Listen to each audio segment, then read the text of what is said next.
नमस्कार दोस्तों, अरविंद केजरीवाल को क्यों गिरफ्तार किया गया? अरविंद केजरीवाल को कौन गिरफ्तार किया? अरविंद केजरीवाल को कहां गिरफ्तार किया गया और क्या है मामला? चलिए डिटेल से समझते हैं। दिल्ली के मुख्यमंत्री अरविंद केजरीवाल को ईडी ने शराब घोटाले में 2 घंटे की पूछताछ के लिए बाद में दिल्ली के मुख्यमंत्री अरविंद केजरीवाल को उनके आवास पर 21 मार्च 9:05 पर रात को ईडी ने गिरफ्तार कर लिया। ईडी सरकार की एजेंसी है। ईडी आर्थिक और विदेशी मुद्रा कानून के उल्लंघन की जांच के लिए बनाई गई है। गिरफ्तारी के समय केजरीवाल के आवास के बाहर भारी संख्या में भीड़ देखी गई। कार्यकर्ता सड़कों पर, वहीं मीडिया के सामने पार्टी से जुड़ी आम आदमी के कार्यकर्ता केजरीवाल के जिंदाबाद के नारे लगा रहे थे। आम आदमी पार्टी के विधायक राखी बिड़ला ने इससे पहले दिल्ली हाईकोर्ट ने केजरीवाल को गिरफ्तारी पर अंतरिम राहत देने से इनकार कर दिया गया था। उसके बाद इन्होंने सुप्रीम कोर्ट में याचिका दायर की लेकिन ईडी की टीम पहले ही एक्शन मोड में आ गई थी। फिलहाल केजरीवाल मुख्यमंत्री रहते हुए गिरफ्तार होने वाले देश के पहले नेता बन गए हैं। अब उनका मेडिकल कराया जा रहा है, जिसके बाद कल यानी कि शुक्रवार को उन्हें पीएमएलए कोर्ट में पेश किया गया। कोर्ट ने तय करेगी कि केजरीवाल ईडी की कस्टडी में तिहाड़ जेल में रखा गया है। केजरीवाल की गिरफ्तारी के साथ ही दिल्ली सहित पूरे देश में सियासी भूचाल आ गया है। आम आदमी, कांग्रेस सहित अन्य विपक्षी दलों ने केंद्र सरकार पर तीखा हमला किया है। कांग्रेस नेता प्रियंका गांधी ने केजरीवाल की गिरफ्तारी पर सोशल मीडिया मंच एक्स पर लिखा, चुनाव के चलते दिल्ली के अरविंद केजरीवाल को इस तरह टारगेट करना एकदम गलत है और असंवैधानिक है। राजनीति का स्तर इस तरह से गिराना न प्रधानमंत्री जी को शोभा देता और न उनके सरकार को। बता दें कि दिल्ली के सीएम को शराब घोटाले से संबंधित मनी लॉन्ड्रिंग मामले में ईडी ने धन शोधन निवारण अधिनियम 2002 के पीएमएलए के तहत गिरफ्तार किया। केजरीवाल को जिस कानून के तहत गिरफ्तार किया गया, उनके सामने कई मुश्किलें आ सकती हैं। पीएमएलए में जमानत मिलना मुश्किल होता है। यह कानून 2002 में बनाया गया और 1 जुलाई 2005 को लागू किया गया था। इस कानून का मुख्य उद्देश्य मनी लॉन्ड्रिंग को रोकना है। इसके दायरे में बैंक, म्यूचुअल फंड और बीमा कंपनियों को भी 2012 में शामिल किया गया था। इस एक्ट के अंतर्गत अपराधों की जांच की जिम्मेदारी प्रवर्तन निदेशालय के पास होती है। क्या है मनी लॉन्ड्रिंग? आसान भाषा में समझते हैं तो गैर कानूनी तरीके से कमाए गए पैसों को छिपाने को मनी लॉन्ड्रिंग कहते हैं। यह एक अवैध प्रक्रिया है जो काले धन को सफेद धन में बदलती है। इस धन की हेरा फेरी करने वाले को लाउंडर कहा जाता है। आम आदमी पार्टी के सरकार के 3 पहले मंत्री इस कानून के तहत सजा काट रहे हैं। इसमें पूर्व मंत्री मनीष सिसोदिया और सत्येंद्र जैन का नाम शामिल है। यह दोनों पीएमएलए के तहत जेल में है। यह कानून पीएमएलए की धारा 45 का जिक्र दिल्ली के मुख्यमंत्री अरविंद केजरीवाल ने पहले ही किया था। इस धारा के तहत जमानत मिलना बहुत मुश्किल होता है। आरोपी व्यक्ति के लिए अपनी रिहाई कराना चुनौतीपूर्ण हो जाता है। पीएमएलए के तहत सभी अपराध संज्ञेय और गैर जमानती होती हैं।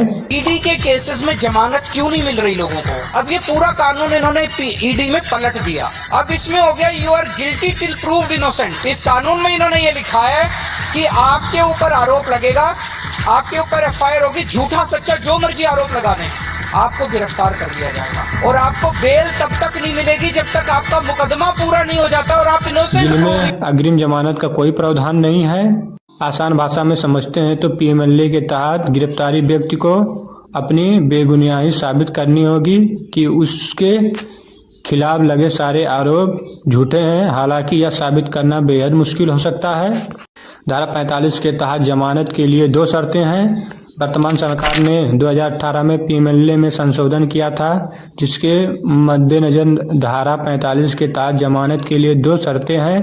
पहला यह है कि कोर्ट को यह मानना होगा कि आरोपी दोषी नहीं है और दूसरा यह है कि जमानत के दौरान आरोपी का अपराध करने की कोई भी मंशा नहीं होगी। सुप्रीम कोर्ट ने 2018 में ईडी की शक्तियों और पीएमएलए अधिनियम में संशोधन को बरकरार रखते हुए कहा है कि मनी लॉन्ड्रिंग एक जघन्य अपराध है जो देश के सामाजिक और आर्थिक मामलों को प्रभावित करता है।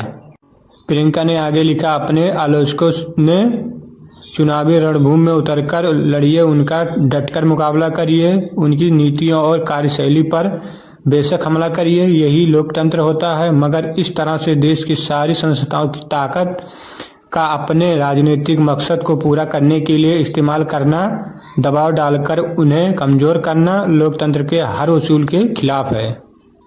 प्रियंका गांधी के अलावा विपक्षी के और भी कई नेता ने इस मामले में केंद्र सरकार को। इस बीच केजरीवाल की गिरफ्तारी के बाद यह सवाल आम हो गया कि अब दिल्ली सरकार का क्या होगा। मालूम हो कि यह देश का पहला मामला है जब मुख्यमंत्री की कुर्सी पर रहते हुए किसी नेता को गिरफ्तार कर लिया गया हो। केजरीवाल की गिरफ्तारी के बाद दिल्ली सरकार के भविष्य पर तलवार लटक गई है, लेकिन आम आदमी पार्टी ने अपना रुख स्पष्ट कर दिया है।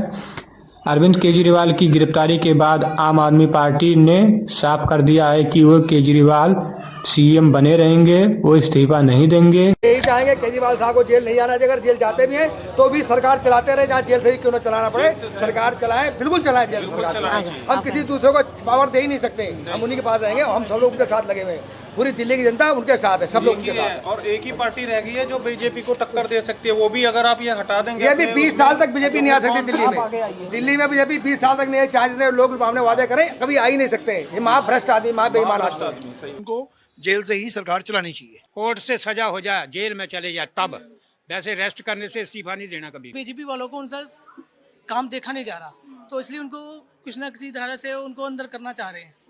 तो मैं चाहता हूं उनको इस्तीफा नहीं देना चाहिए उनको।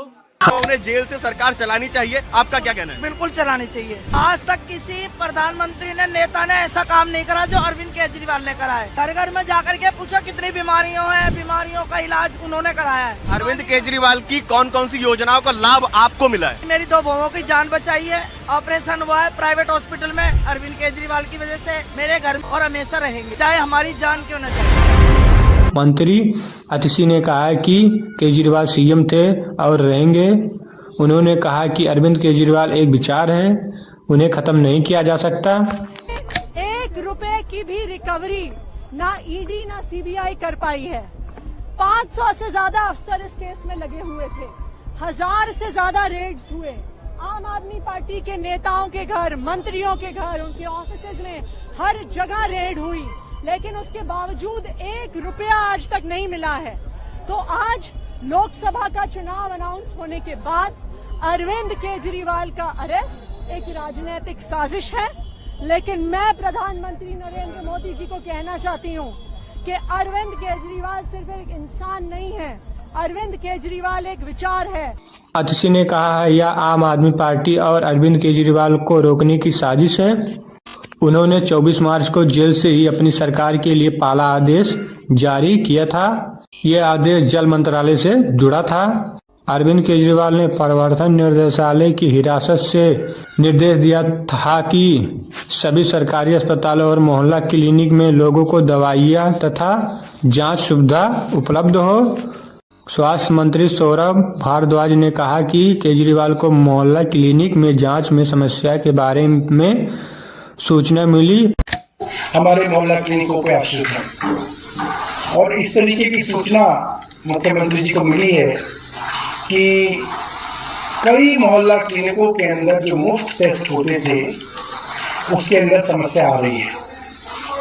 तो उन्होंने मुझे आदेश दिया है कि इसके ऊपर जल्द से जल्द उचित कदम उठाए जाएं और ये सुनिश्चित किया जाए कि सभी अस्पतालों में, मोहल्ला क्लिनिकों में सारी दवाइयां और सारे टेस्ट मुफ्त मिले और उनकी उपलब्धता कम ना हो। और उन्होंने निर्देश जारी किया। भारद्वाज ने कहा कि स्वास्थ्य विभाग इन मुद्दों से निपटने को लेकर तत्काल कार्रवाई करेगा।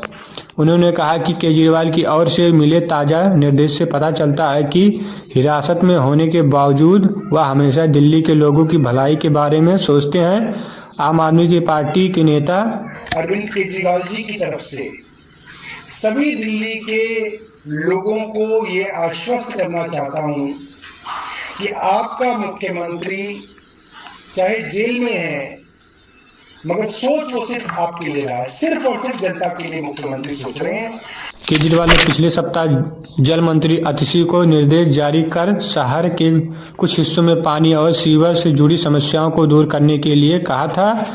ऐसे ही वीडियो देखने के लिए हमारे चैनल से जुड़े रहें और चैनल को सब्सक्राइब करना ना भूलें।